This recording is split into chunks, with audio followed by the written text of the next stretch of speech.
Hello, welcome back to MFWoodShop. I had the opportunity to go to the Atlanta woodworking show this year, and while I was there, I wanted to do something a little different. I wanted to pull some people off to the side and do just a quick interview. A very impromptu interview, more of a quick Q&A. They took the time out to do this for me and for you. So go down in the description below and check their channel out or their social medias. Let's get on with the interviews. All right, if I'm dull, you're giving me the boot. Yeah, that's it. Understood. All right, so I picked up Matt. He was hanging out in the lobby, so here we are. So where are you from and where can people find you? Well, I'm from Pennsylvania. I'm most active on YouTube and Facebook under Awesome Wood Things. And my Instagram is my personal Instagram. It's Matthew Haas Geek. Because I'm a geek. We know. Yeah. Doesn't take long to figure that out. So I know a little bit about you, and we've met a few times, but we never really sit down face to face, talk to talk, So I've been watching your channel for a while, and here recently I've noticed you've been doing some Adobe Training. Oh yes. What is that about? Because I haven't watched any of them yet, so what is this about? Well, first of all, I love the suite of programs that Adobe offers. I've been using Illustrator my entire adult career. Which is only a couple of years, right? I wish that was the case. No, back in when it was Adobe Illustrator 88, like they named the version after the year, and then they never did that ever again because that's a horrible thing to do as a software company. So I was on the program since it was a black and white screen, 9 inches, on the Apple IIc. And so I do textbook publishing, and they needed an artist, and I started that, and I did textbook illustrations, and then I became supervisor and manager, and then I had all these other responsibilities like accounts receivable, tracking vacation time, so I automated everything so I could be creative, because as I started to do the dry, office-y type stuff as I advanced in my career, I wanted to be creative, so I just automated everything, taught myself how to write code, and that's how I became a geek. And the woodworking sort of came around because I found myself putting all of my time and energy into the computer, and then when the computer was turned off, like I built a website, for example, they turn the computer off, and then poof, my work temporarily goes away. When I build something in the shop, it's physical, and I turn my computer off, and it's still there. And I know that sounds strange, but to me, there's just something real about it and different. I can still be creative in the shop, and my creations are always there, and I can touch them anytime, and that's just, I love being creative. I'm an artist at heart. I have a design degree, and I love to make original stuff, and woodworking just kind of fit right in, and I've been running with it ever since. Yeah. And then the Illustrator, I used to teach Illustrator classes at the local college that I graduated from. They brought me back, and I taught adult evening classes, and that was fun. I got my certification, expert certification, way back when, and I just love the program, and it translates into my style.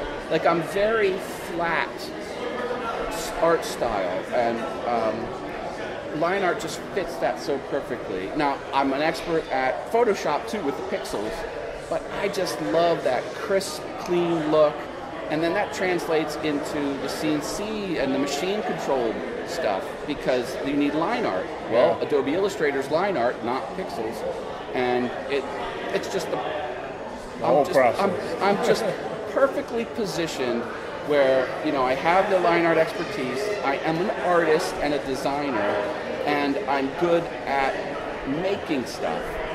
So some people that have a CNC, they'll pull down clip art and they'll make cool looking stuff, but not me. I can design it original, and I have the art, and I know how to make stuff. I'm trying to take it to the next level. Sure. So you work better through the art process versus give me a set of plans process.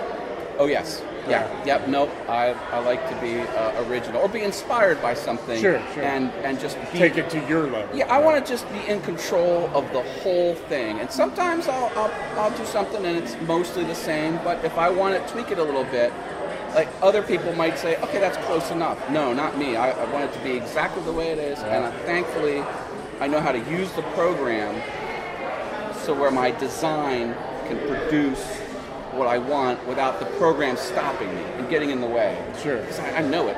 Up, down, sideways. Every dialogue box, every checkbox, every drop-down menu. Yeah. It's there. It's there, and I love it. People watch me use Illustrator. They're like, "Oh my God, you're flying through that sucker!" And I'm like, "Hey, it's like Jay Bates with SketchUp." 20 years I've been on that program. All right, so I've been asking everybody trivia questions, and I think you're old enough to get this one. Okay, hit me. Zach wasn't old enough to get it right off the bat. He got it, but it took him a minute.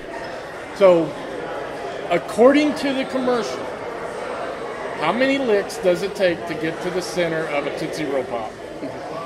3. 1, 2, crunch. 3. That's right. And there's your grab bag. Nice, yeah. Yeah, the wise old owl. Yeah. That was fun. That was in the, what was it, 80s Schoolhouse probably. Rock? Yeah, Schoolhouse style. Rock. Yeah, it was right. that same type of style. Yep. So I love it. I like to do geeky sci-fi stuff made out of wood. Yeah. And that's kind of what I'm gravitating to. And then multiple mediums too. I like vinyl and acrylic and wood. And I'm not stuck on any one thing. Sure. That's what I like. I think a lot of people do get stuck on that one thing. It's I'm a scroll saw, and that's all they do. I'm a turner. That's it. And I don't want to be that guy either.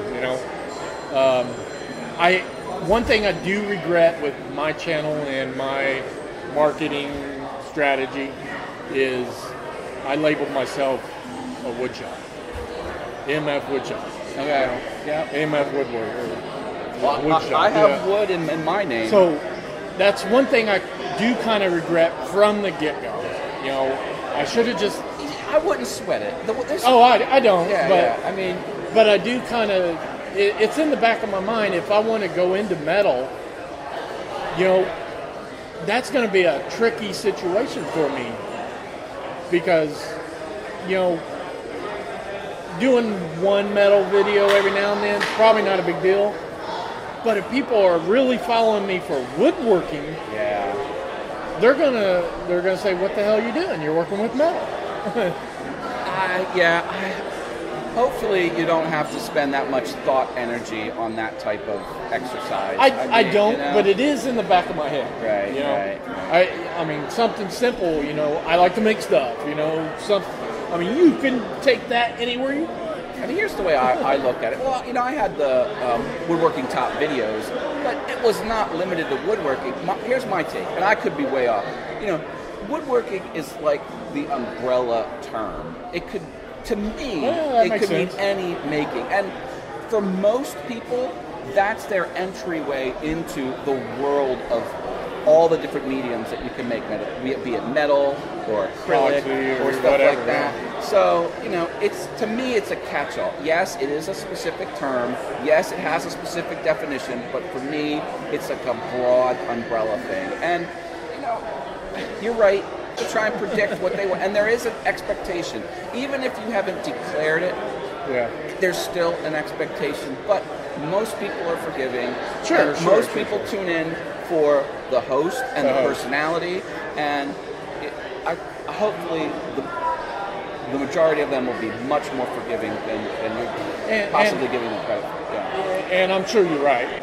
All right, well, I appreciate it. Hey, thanks for letting me have some camera time. Problem. Now take this down and cut it into a 45-second spot. All right, if I'm dull, you're giving me the boot. Because I'm a geek. My entire adult career. Which is only a couple of years. Artist at heart, and that's how I became a geek. 3, 1, 2, crunch. 3. That's right. Yeah, the wise old owl.